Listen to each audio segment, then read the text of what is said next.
인수분해 2부 강의를 시작하겠습니다. 인수 정리에 의한 인수분해.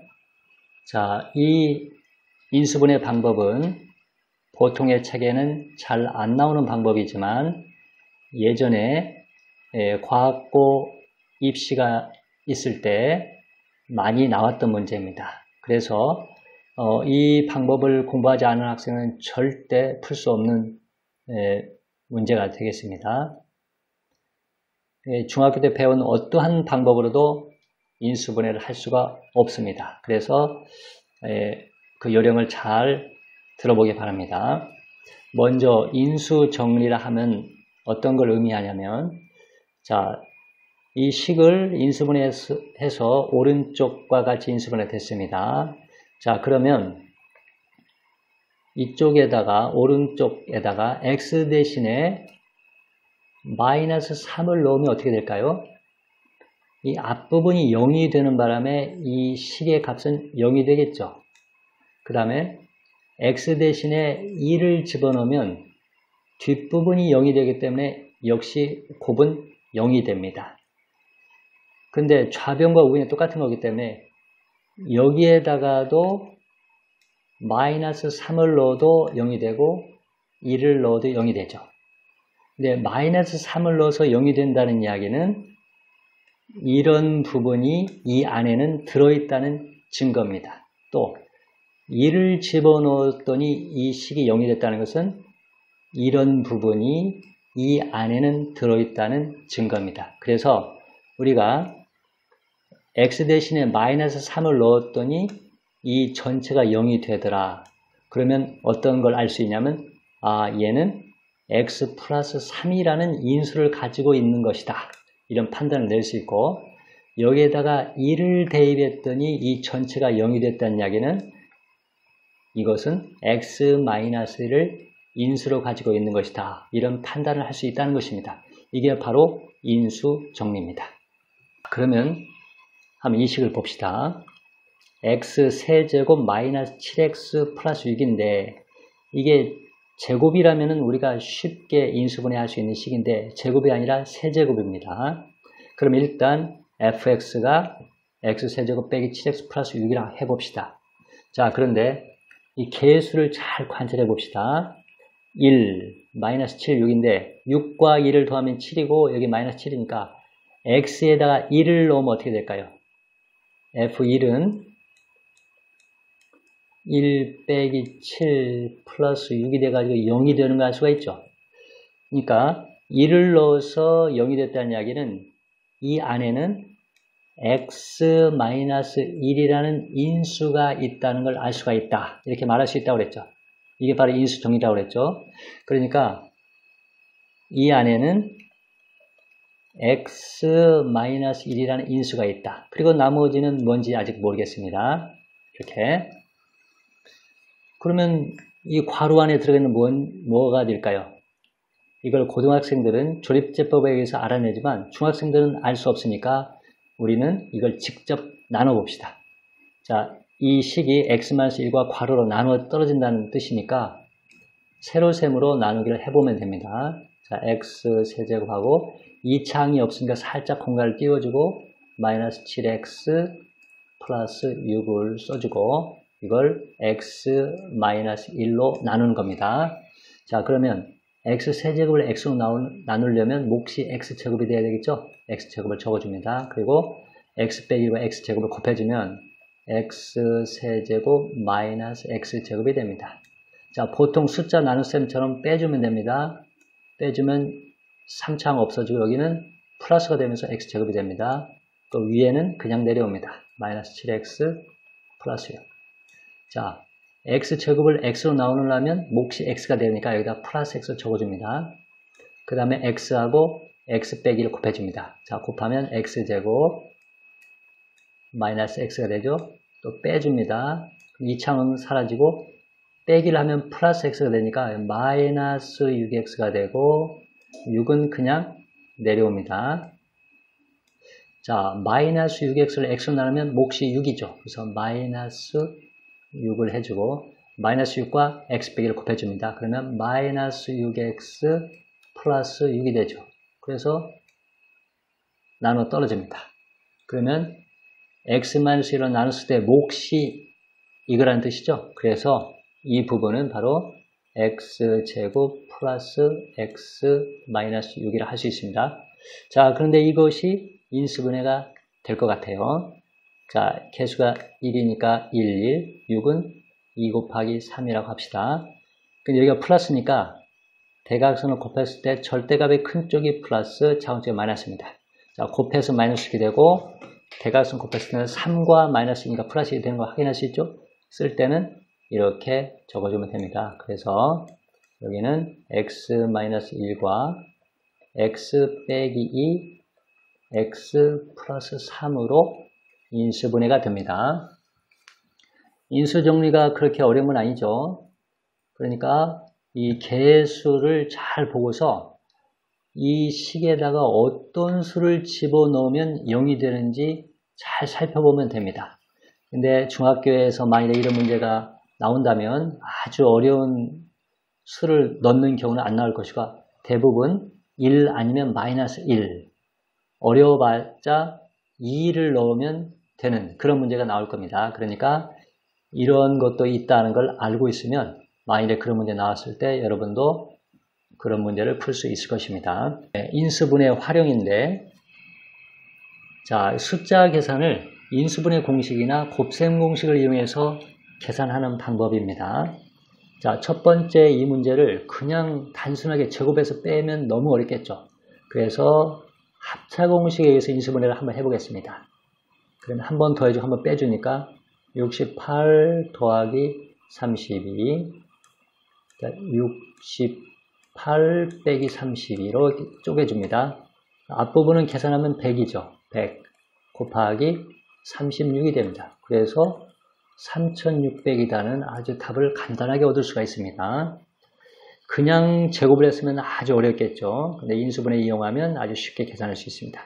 자, 그 다음 문제는, 자, 관찰해 보니까 92가 공통된다는 걸 알 수가 있죠. 그러면 분배 법칙에서 92를 밖으로 빼냅니다. 92를 밖으로 빼면 앞부분에는 69, 뒷부분에는 마이너스 64죠. 그래서 여기는 92 곱하기 5가 되기 때문에 460이다 하는 걸 알 수가 있습니다. 또 203은, 자, 여기는 200 더하기 3에 완전 제곱식 고칠 수 있습니다. 그러면 200을 제곱하면 4만이 되고 200과 3을 곱하면 600이죠. 근데 2배 하면은 1200. 3을 제곱하면 9가 되죠. 그냥 4만에다가 1200에다가 9를 더하니까 4만 1209라고 할 수가 있습니다. 자, 14 곱하기 13인데 이것은 14는 10 더하기 4라고 쓸 수 있고 13은 10 더하기 3이라고 쓸 수 있죠. 그러면 10과 10을 곱하면 100이 되고 그 다음에 이렇게 하면 30, 이렇게 하면 40이니까 70이 되겠네요. 그 다음에 4와 3을 곱하면 12가 되죠. 그래서 170에다가 12를 더하니까 182가 됩니다. 자, 그런데 지금 푸른 문제를 응용하면 우리가 19단을 쉽게 계산할 수가 있습니다. 물론 9단 외우듯이 쉽게 외우지는 못하지만 19단 계산도 아주 쉽게 할 수 있습니다. 한번 해볼까요? 만약에 17 곱하기 18이라고 하면 어떻게 될까요? 자, 10과 10을 곱하면 100이 됩니다. 그 다음에 70과 80이 나오죠. 그래서 150, 그 다음에 7, 8에 56 해서 250에다가 56을 더하니까 306이 되겠죠. 다시 한번 풀어볼까요? 17은 10 더하기 7, 18은 10 더하기 8이니까 10을 곱하면 100이 되고 70과 80이니까 150, 그 다음에 7, 8에 56 해서 306이다. 이렇게 계산할 수가 있습니다. 그러니까 19단의 경우에는 이렇게 곱셈 공식을 이용하면 좀 손쉽게 암산할 수가 있습니다. 자, 그 다음에 103 곱하기 105는 어떻게 하냐면 여기는 100 더하기 3, 여기는 100 빼기 5라고 할 수가 있죠. 그럼 100과 100을 곱하면 만이 됩니다. 그 다음에 이렇게 하면 300, 이렇게 하면은 마이너스 500이니까 마이너스 200이 되겠네요. 그 다음에 3과 마이너스 5를 곱하니까 마이너스 15가 되죠. 그러면 10,000 빼기 200이면 9,800 빼기 15가 되니까 9,785가 되겠습니다. 그 다음에 식의 값 구하기. 자, x가 2 빼기 루트 5일 때 x제곱 마이너스 4x 플러스 6의 값을 구하시오 그랬습니다. 그러면 x 대신에 2 빼기 루트 5를 집어넣어도 충분히 풀 수가 있습니다. 근데 그렇게 하면은 속된 말로 노가다가 되기 때문에 이건 좋은 방법이라고 할 수가 없습니다. 자, 그럼 어떻게 하는 게 좋은 방법일까요? 일단 우리는 무리수를 싫어한다 이런 생각을 하면 됩니다. 그래서 이 무리수를 없애고 싶은데 무리수를 없애려면 제곱을 하면 무리수가 없어지죠. 근데 지금 현재와 같은 상황에서 양변을 제곱하면 무리수가 없어지지가 않습니다. 자, 그러면 어떻게 하면 될까요? 루트 5를 고립시킵니다. 그러면 2가 좌변으로 넘어갑니다. 그러면 x-2는 마이너스 루트 5가 되는데 무리수가 혼자 고립되어 있죠. 이때 양변을 제곱을 합니다. 자, 좌변을 제곱하면 완전 제곱식이네요. 자, x제곱 마이너스 4x 플러스 4가 되고 우변은 플러스 5가 되죠. 자, 그런데 이 문제를 보니까 x제곱 마이너스 4x가 들어가 있죠. 여기에도 x제곱 마이너스 4가 공통되게 들어있는 걸 확인할 수 있죠. 자, 그러면 x제곱 마이너스 4x는 뭐라고 할 수 있을까요? 1이라고 할 수 있죠. 그래서 이것은 1 더하기 6이어서 7이라고 할 수가 있습니다. 이렇게 하니까 아주 쉽게 계산이 되는 걸 확인할 수가 있습니다. 그 다음에 완전 제곱식이 되기 위한 조건을 한번 살펴봅시다. 그리고 먼저 3하고 a 플러스 b의 제곱, 이것도 완전 제곱식입니다. 이 3이라는 숫자는 제곱수가 아니지만 이 괄호 부분이 완전 제곱식일 때는 이것도 완전 제곱식이라고 합니다. 이건 그 완전 제곱식의 어떤 정의에 해당되는 거가 되기 때문에 왜 그러느냐 이런 생각할 필요 없습니다. 원래 이것도 완전 제곱식이라고 이야기를 합니다. 자, 그런데 선생님이 그 완전 제곱식에 대해서 한번 다른 각도 한번 생각해 보겠습니다. 자, a제곱 더하기 2ab 더하기 b제곱이 완전 제곱식인데 선생님은 앞에 있는 제곱항을 아버지라 보고 뒤에 있는 제곱항을 어머니라고 봅니다. 그리고 이 중간에 있는 것은 자식입니다. 자, 근데 아버지의 성염색체는 AA입니다. 그리고 어머니의 성염색체는 BB인데 이 생식세포에서는 성염색체가 이게 쪼개지죠. 이게 또 쪼개집니다. 그래서 이 반쪽짜리와 이 반쪽짜리가 만나서 자식이 되는 겁니다. 근데 그래서 이 자식의 AB, 어머니의 유전자와 아버지 유전자를 동시에 가지고 있죠. 그런데 자식은 항상 2명입니다. 그래서 2AB다 이렇게 생각합니다. 그런데 A제곱 빼기 2AB 플러스 B제곱의 경우에는 아버지의 유전자는 AA에서 쪼개진 A가 되죠. 그 어머니 유전자는 BB가 쪼개져서 B라고 할 수 있는데 여기가 마이너스가 있죠. 그러면 어머니는 B의 제곱이 아니라 마이너스 B의 제곱이라고 생각하면 됩니다. 그래서 아버지 유전자 A와 어머니 유전자가 모여서 마이너스 AB가 되고 자식이 2명이니까 마이너스 2AB다 이렇게 생각하면 됩니다. 자, 그런데 이거 지금 완전 제곱식인데 아버지는 나와 있고 자식도 나와 있는데 어머니가 감추어져 있죠. 그럼 어떻게 어머니 모습을 찾아낼 수 있을까요? 이 자식 안에는 몸 안에는 어머니의 유전자가 들어있습니다. 그래서 어머니를 이 자식의 유전자를 분석함으로써 어머니를 추측해내는 겁니다. 자, 근데 자식은 2명이라고 그랬으니까 일단 2로 나눕니다. 그러면 6AB가 되죠. 근데 아버지가 4A 제곱이니까 아버지의 유전자는 2A의 제곱이죠. 그러니까 아버지의 유전자 쪼개진 그 유전자가 2A니까 아버지한테 받은 것은 2A고 그러면 나머지가 뭐가 남겠습니까? 3B가 남죠. 어머니한테 받은 유전자가 3B니까 어머니는 3B의 제곱인 9B 제곱이다. 이렇게 생각하면 되겠습니다. 또 여기는 자 자식이 AX인데 일단 이게 2명이라고 했으니까 2로 나누면 2분의 1 AX가 됩니다. 자 그런데 아버지가 X제곱이니까 아버지한테 받은 성질은 뭐죠? X죠. 그럼 어머니한테 받은 성질은 뭐겠습니까? 2분의 1 A죠. 어머니한테 받은 유전자가 2분의 A니까 어머니는 이거의 제곱인 4분의 1 A 제곱이다. 이렇게 생각하면 되겠습니다. 자, 그 다음에 여기는 아버지가 X제곱이니까 아버지한테 받은 유전자는 X. 어머니가 16Y제곱이니까 어머니한테 받은 유전자는 4Y라고 할 수 있습니다. 그러면 자식은 이 아버지와 어머니 유전자를 곱한 다음에 자식은 2명이니까 8XY라고 해야 되겠죠. 자, 그런데 이렇게만 이야기하면 틀린 거가 됩니다.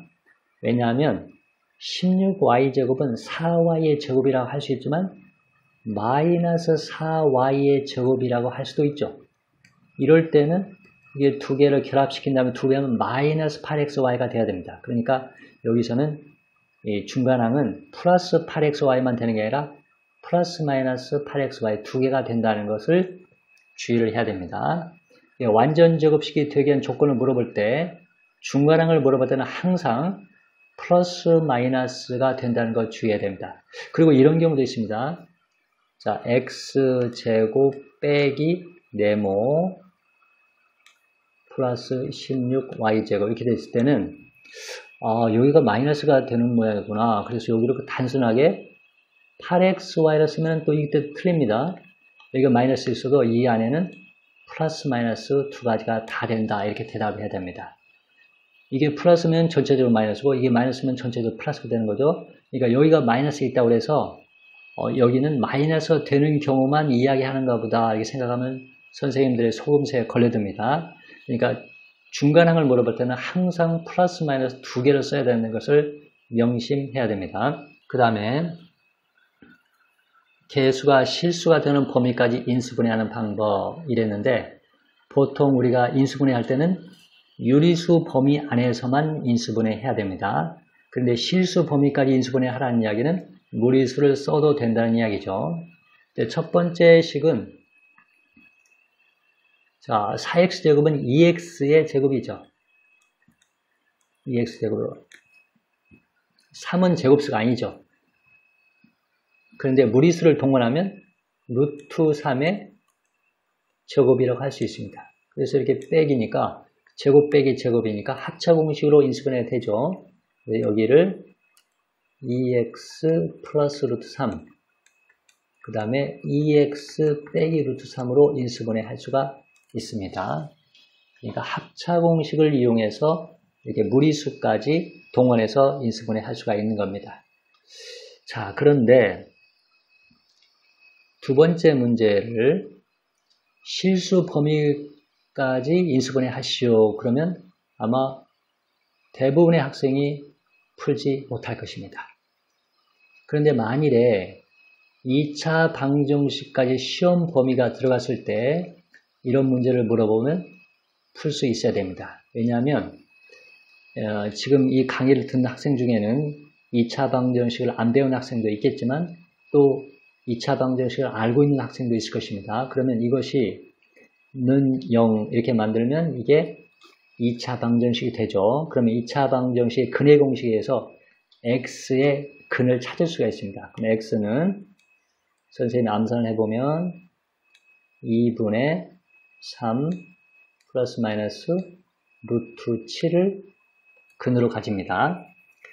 자, 쪼개서 보면 하나는 2분의 3 플러스 루트 7이고 하나는 2분의 3 마이너스 루트 7이죠. 그러면 이걸 두 개의 근으로 가지고 있기 때문에 방정식을 x 빼기 괄호 x 빼기 괄호는 0으로 고칠 수 있습니다. 그러니까 이 방정식을 이렇게 쓸 수가 있죠. 그래서 는 0을 빼버리면 이것을 x 빼기 2분의 3 플러스 루트 7 x 빼기 2분의 3 마이너스 루트 7로 이렇게 쪼갤 수 있습니다. 그런데 최고차 관계에서 2인데 그냥 전개하면 x제곱이 되죠. 그러니까 여기다가 2를 붙이면 이게 바로 실수 범위에서 인수분해하는 방법이 되겠습니다. 자, 여기 는 0을 지워버립시다. 이러면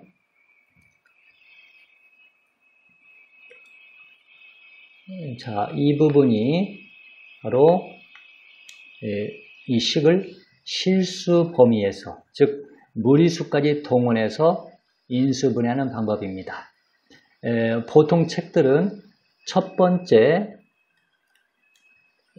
무리수를 이용해서 인수분해하는 방법, 즉 합차공식을 이용하는 방법만 물어보는데 2차 방정식을 배운 학생이라면 충분히 이 두 번째 방법도 구사할 수 있어야 돼서 선생님이 소개를 하는 겁니다. 이상으로 탐진쌤의 수학의 나침반 인수분해 강의를 마치겠습니다. 지금까지 본 학생들은 어려워 마시고 댓글을 꼭 남겨주시고 좋아요, 구독, 그리고 알림 설정 부탁드리겠습니다. 수고하셨습니다.